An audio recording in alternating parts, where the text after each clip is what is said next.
Yes. असं की नंदुरबार जिल्ह्यातील जामिया इस्लामिया या संस्थेच्या कारभाराविषयी अनेक गंभीर स्वरूपाचे प्रश्न उपस्थित झालेले आहेत.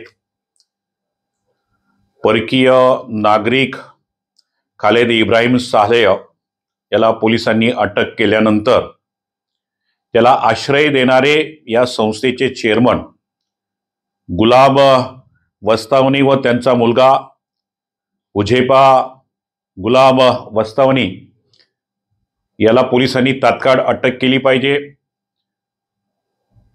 या संस्थेला मोठ्या प्रमाणामध्ये विदेशी फंडिंग प्राप्त होतोय. अनेक वर्षापासून अब्जो रुपये मिळालेले आहेत.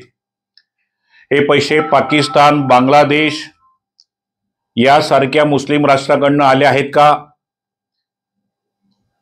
आमच्याकडे प्राप्त माहितीनुसार गुलाम अली वस्तावनी हा देशामध्ये वेगवेगळ्या मशिदींना करोड रुपये बांधकामासाठी देत आहेत आणि या मशिदी दंगलीचे केंद्र होत आहेत आणि म्हणून हा विषय अतिशय गंभीर आहे. जो काही फंडिंग या ठिकाणी प्राप्त होतो आहे